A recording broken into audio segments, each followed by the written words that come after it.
and welcome back to another episode of Science Talk Podcast. Today, we have a accomplished guest who will share her ideas about AI and international security and how the future of wars is changing in this hyper technological advancements. Before I introduce to my guest, I would like to ask you if you have not subscribed to the podcast, please do so, and the way you will be informed on our upcoming episodes about science, technology, health, and climate. If you have already subscribed, we appreciate you being here. Our guest today is Dr. Rabi Akhtar, who is a dean in the Faculty of Social Science at the University of Lahore, Pakistan, a professor of international relations. She is a founding director for the Center for Security Strategy and Policy Research, and also the School of Integrated Social Sciences at the University of Lahore. Dr. Akhtar has a PhD in security studies from Kansas State University. Her research revolves around the key areas such as South Asian nuclear security, deterrence dynamics, media in the age of deepfakes and disinformation, nuclear weapons, AI, and emerging technologies, Pakistan's foreign policy and international security imperatives, as well as regional and international security issues.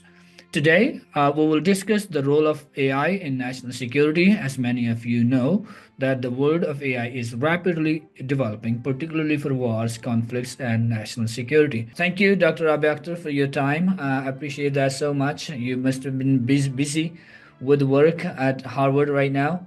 So, welcome to the podcast. Thank you so much for having me, Dr. Ittifaq. It's really appreciated that you tackle contemporary challenges and issues. I look forward to our conversation. Thank you. So today we will discuss the role of AI in national security. Of course, as many people know, that the world of AI, changing rapidly, especially in the context of wars, conflicts, and national securities around the world. Especially U.S., UK, many other governments around the world are developing, tools and technologies which can help them and take them in a next level in a security, intelligence, and overall security apparatuses. So, as you are one of the experts on the area, so I thought it would be a good idea to have a conversation on this topic. So, how the AI currently is being integrated into military strategies, and what are some of the most advanced technologies we are seeing AI driven in the warfares? As you know, the world is always dealing with conflicts: Ukraine-Russia war, Israel-Palestine conflict. Yeah, thank you so much, Dr. Ittifaq. I think AI and national security are extremely important topics. AI, as it is no longer just a tool for automation. It is becoming an integral part of military strategy and, as you've rightly said, reshaping modern warfare as it is conducted across multiple domains, right? Like in land, sea, air, space, and cyberspace. Yeah. So militaries worldwide are leveraging AI to enhance their decision making, to optimize their operations, and as well as develop autonomous combat capabilities. One of the most significant applications of AI, which we all, are watching very carefully, is predictive analytics and intelligence processing. Yeah. And AI-powered systems, they can rapidly analyze vast amounts of satellite imageries, signals intelligence, as well as battlefield data. And I think that enables military planners to detect emerging threats, identify patterns, and make faster as well as informed decisions. So unlike, traditional intelligence analysis, which is both, time consuming as well as labor intensive, AI can process complex data sets in real time, providing strategic advantages in both conventional as well as, asymmetric warfare. If you talk about battlefield, AI is revolutionizing unmanned systems, and we all have been following that evolution.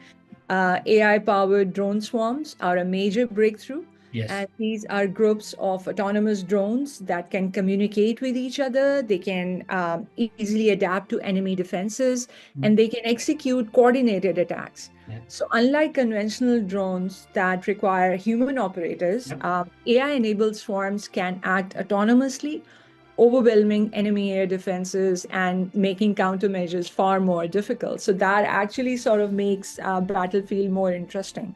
Yeah, absolutely. I think, yes, these autonomous wars, and especially robots and drones, are contributing significantly, as we have seen some reporting on Gaza situation that Israel has used and they denied, but the media has reported on the issue, and that's a good way because, of course, autonomous weapons and AI-driven combat systems, raise legal, ethical, moral dilemmas, concerns, right? So, what some of the international regulations, because the technology is developing rapidly, it's now waiting for our regulations. It's going with its own pace, and so in your view, how do you see international regulations should be in place to ensure that human oversight or life or death situations or decisions, because these are difficult, big decisions, can change the course of the history?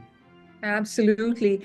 I think this is one of the biggest dilemmas in AI and security. There is a real risk that AI powered autonomous weapons could make life and death decisions without human intervention, Yeah. what's often referred to as human out of the loop problem. Yes. So, internationally, we have seen debates at the UN on banning lethal autonomous weapon systems. It goes by the acronym LAWS. Hmm? But the discussions, are moving slower than the technology itself. Yes, absolutely. Yeah, ideally, we need binding regulations that ensure meaningful human control in the use of AI in warfare. This could include requiring human authorization before any AI-driven strike is executed. There have been some proposals on kill switch mechanisms where AI can recommend but not execute attacks. Executed. Hmm? In addition to this, there is a transparency issue. Countries need Yes. to agree on norms for how Yep. much AI autonomy is acceptable in combat and defining red lines, Yeah. like prohibiting AI from being used in nuclear command and control, for Hmm. example. So the problem, of course, is verification. How do you ensure an adversary Sure. Yes. is following these regulations, Yeah. right? So that's where AI itself may help Yeah, by. absolutely. Because there has been, in the warfares, the collateral damage, or it was an honest mistake, or we didn't want to do that. So absolutely, it does raise serious ethical consideration. And as you said, the technology is moving faster than the human regulations in our societies. But as you know, AI has been used in warfare and cyber warfare and disinformation campaigns, and this is one of your areas of research too. Deep fakes in the age of media, and how are the governments and even military are leveraging these AIs to defend against cyber threats. We always see Pakistani military also talked about cyber warfare, even the US in the UK. So, what are some of the biggest vulnerabilities in our systems which can get exposed to these deep fakes? I think it's a great question, Dr. Tafak. So the interesting thing is, and I think everybody needs to keep this in mind, that AI is both the attacker Mhm. and the defender in Yeah. the cyber domain. So on the one hand, AI is being used to detect and neutralize cyber Yes. threats real time. Machine learning models can analyze network traffic, they can spot anomalies, they can respond to breaches faster than human Then human. operators ever could. So, AI-driven cybersecurity tools can even predict potential attack Then. vectors before they Mhm. even happen. But on the other hand, AI is also making cyber threats more sophisticated. Yes. We are seeing AI-generated deepfakes for political disinformation, Yes. AI-powered phishing campaigns that Yep. adapt to user behavior. We all have received those Mhm. emails. Yes. Yes. Even Absolutely. and even AI-driven malware that can alter its own code to evade detection. Mm. So one of the biggest vulnerabilities is data poisoning, where adversaries can corrupt the data sets that AI models learn from, From. leading them to make flawed decisions. Can Mm. you imagine? Yeah, And that's the biggest concern. Yeah. and another challenge is adversarial AI, where hackers can manipulate AI models Model. into misclassifying data, Mm. potentially causing an AI system to mistake an enemy missile for a friendly aircraft. Yeah. So, militaries and governments are responding by investing in AI driven cyber defense. But the reality is that we are in an ongoing arms race in cyberspace. Yes. The best defense is a multi layered approach, Yeah. better AI monitoring, human oversight, Mhm. perhaps ironically, AI driven countermeasures against AI based attacks. Yeah, I think I like the way you said it's not only the attacker but also defending it. So it can go both ways. But as you know, the world is not about fair games. It doesn't run on the morality oftentimes. And there are small nations, there are big nations. There are certain countries who are leading AI innovations right now, and there's a race. And I think during that race, there is a decent amount of chance that we oversight the risks. We are not calculating those risks. So, as you know, it's shifting overall the balance of power between nations, right? So, do you think that AI will lead a new kind of arms race? Because there was a time when everybody wants to get a nuclear weapons. Now, oh, we want it for deterrence, right? We want it to defend ourselves. But now, the race, the arms race, is like how we kind of use these technologies within this new systems, and it will, or maybe, what do you think will shift the balance of power between nations? So we are already in an arms race, Dr. Tafak. We're not getting to it. Getting to, yeah. Already are there, Mm. right? Unlike traditional arms races, which focused on physical military Yep. hardware, the AI arms race is about algorithms, computing power, as well as data. So Mm. the US and China, as we know, are the two biggest players, pouring billions of dollars into AI research with military applications.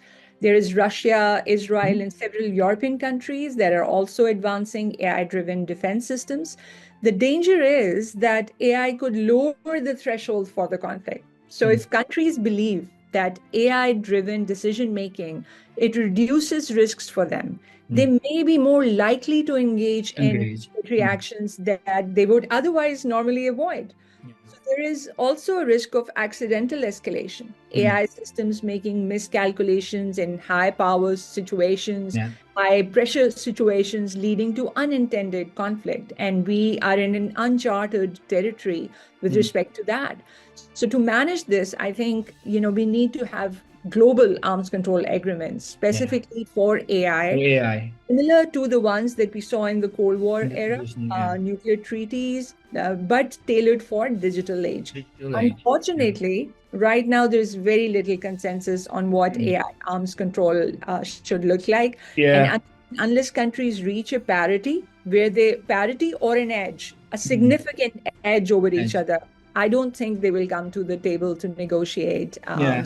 And such I- and deals. I think about this overall, digital warfares and AI technologies used in the warfares. One of the interesting debate is because the normal traditional warfares is countries own that, right? The countries possess certain ammunition or nuclear buttons and things like that. But as you know, some experts, many of them arguing that AI will provide smaller nations or non-state actors with powerful tools. Like, for example, Elon Musk is developing its own technology.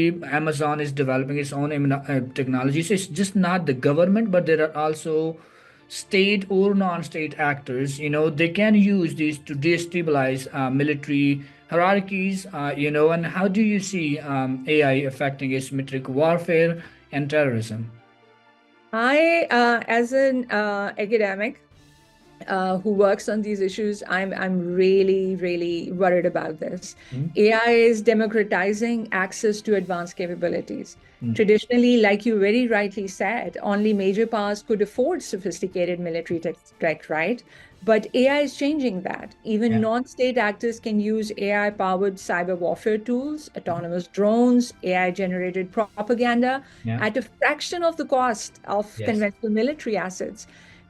We have seen, in 2021, for example, Houthi rebels in Yemen Yes. used a combination of AI-powered drones and cruise missiles to target Saudi Arabia's critical Yeah. oil infrastructure. Mhm. And these attacks demonstrated how Yeah. non-state actors can use low-cost but AI-enhanced Yes. drones to bypass traditional air defenses. Mm. Similarly, we have witnessed in 2016, ransomware, which was part of enhanced cyber warfare, Russia-linked hacker group called Petya. Mm. And then in 2017, we saw not Petya, which was a cyber attack initially Yeah. targeted on Ukrainian institutions, Mm. quickly spreading across global networks. It paralyzed banks, paralyzed Mm. power grids, and multinational corporations.